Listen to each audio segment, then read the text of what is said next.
Welcome from Washington, D.C. My name is Brad Pomerantz, and we are joined by Jeff Denham. He is a member of the United States Congress representing the Central Valley of California. Sir, it's really devastating to see what's happening in the Central Valley and up and down the state. The drought is so dramatic, so severe. You yourself own a farm, a ranch. You yourself have almonds, or at least you try to have almonds. Talk to us about it. This will be the biggest drought in our lifetime. It's a big challenge, much bigger than 2009's drought or even the drought of the 70s. This is the first time where we're not only leaving ground go fallow, but we will have hundreds of thousands of acres of trees, of permanent crops, 25-year investment that you're going to see withering away and dying, all because we can't transfer water. And I want to talk about transferring water for sure, but talk to me about what that means to you, your family, your constituents, the Central Valley to California. Yeah, it's not a political issue, it's a personal issue. You know, when you go down the street and you see people that, you know, multi-generational farmers that are losing their businesses, you see people standing in food lines, you see unemployment skyrocketing into the double digits, and even some areas, you know, 30, 40, 50.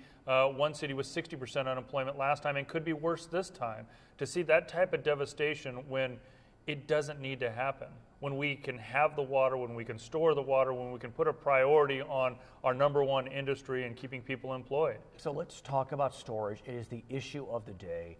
It's fair to say that we are at a place right now where we don't have enough storage, and it's causing tremendous frustration. Where do we stand on the question of storage and building new storage? A future solution, we'll talk about current solutions, but where do we stand today on future storage? We have to have the will to do it. I mean, all new storage is user pay. So if you're going to take the water, if you're a city taking the water, if you're a farmer taking the water, you're going to pay for that new development through a bond to be able to increase that infrastructure. I think the most common sense one is Shasta.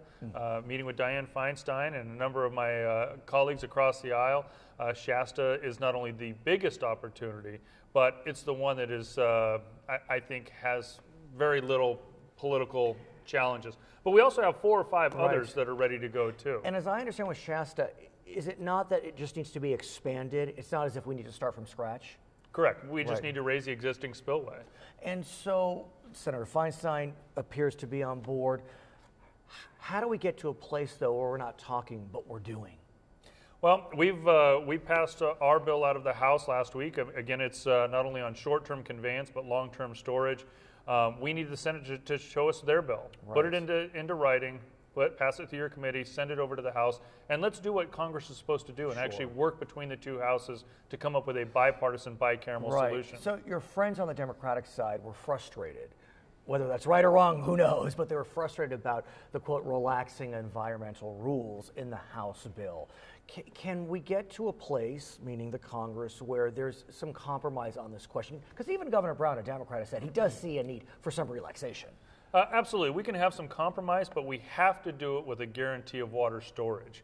Right now, you're going to see companies go out of business. You're going to see farmers losing their farms, and you're going to see people standing in food lines just to feed their families. So we have to have an immediate impact on the Endangered Species Act and being able to shift water around in the very few places that we actually have water this year. And this is not only going to affect Valley Farms. You're going to have some cities that have little or no water and need transfers as well, or else for the first time in, I think, our state's history, you're going to turn on the spigot and nothing's coming out. When we come back, I want to continue this conversation. For our viewers on HLN, I want to thank you so much for joining us. For our other viewers, we'll be right back with Congressman Jeff Denham from Washington, D.C. We'll be right back.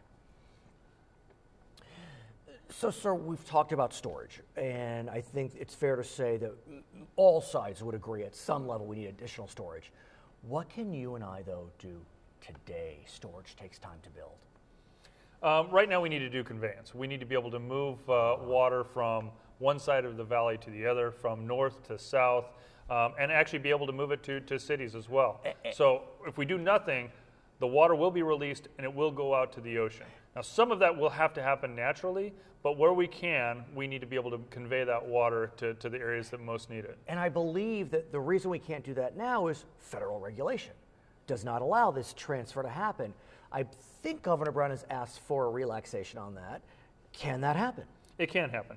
It certainly takes the will of the governor and then of Congress pushing forward on it. So I think it's something that, I think it was a good sign that the president finally visited the Central Valley. I think it was a good sign that the governor, at a very early time frame, declared this a national emergency or a state emergency. Now I think it's up to Congress to act and to come together in a bipartisan solution, but do it quickly. And the biggest challenge here, Congress never does anything quickly, and lives are at stake. Last year when we met, we spoke about immigration reform, and I was really compelled by your conversation about immigration reform. You talked about it in a very personal way. I know you've been working on immigration reform. You are one of the California Republicans who is looking to get immigration reform off the floor, but you face challenges with your caucus. Talk to us about that. Well, I believe very strongly this is not something we just need to do, it's something we have to do. So getting both parties to come together and solving such a comprehensive or a multifaceted issue is going to be a challenge, especially when there is no deadline or timeline. I mean, this is something that Democrat and Republican presidents have both failed to acknowledge or failed to tackle over the last 3 decades. But now it is affecting, because it's multi-generational, you have kids that have gone to our schools for 10 plus years, graduating, and now can't get a job. So then what happens to them? They don't speak the language of their, quote, native nation. No. Because they and have were no brought home here. to go home to. Have no birth certificate from their home country, were brought here at a very early age. It is something we've got to find a solution to. So at some point, it seemed as if the speaker may have been interested in at least addressing that issue, the question, we'll call them dreamers, whatever word you want to use, where kids were brought here before majority, it wasn't their choice. Could we see a bill just about that issue get off the floor? We could, but it is certainly one of those issues that when the time is right, when you're able to bring it up, you need to bring up every single piece. We can't just address a part of immigration without securing our border. We must secure our border. I think not only does our state depend on it, but our country depends on it.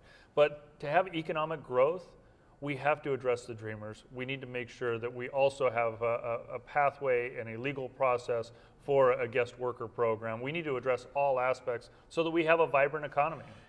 There's a question about that pathway to citizenship. President Obama has been very specific that he's looking toward a pathway toward citizenship. When the speaker was talking about reform, he wasn't as keen on that. But the president said, okay, we could discuss that issue. But then there wasn't movement.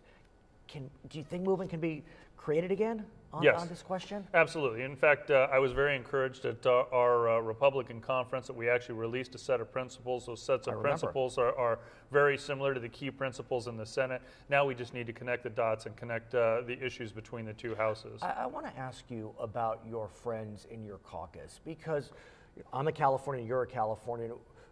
We understand the immigrant community and their desire for immigration reform. But in so many of these states, immigration is just not top of mind. Mm-hmm. And so, when they go back to their districts, no one's clamoring for immigration reform. No.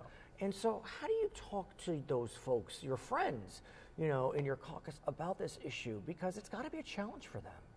It is. In some areas of our country, the immigration issue is not a top-tier issue for them. So getting them to understand why it's important to our national economy, why it's important to our social welfare system, why it's important to overall our entitlement system. If you're going to get rid of the $17 trillion worth of debt, you have to have an immigration solution. I mean, those are all issues that we talk about. The CBO has said such, the nonpartisan $1 trillion, right? According to the CBO. Mm-hmm. So as we move forward, you just got to keep persevering? Is that the goal? Absolutely, and really talking about the human aspect of this. I mean, when you really start talking about details and you start talking about the kids that were brought here to no fault of their own, we've never penalized kids for the challenges or breaking the laws of their parents. Yes. His name is Jeff Denham. I'm Brad Pomerantz. Thank you for watching from Washington, D.C.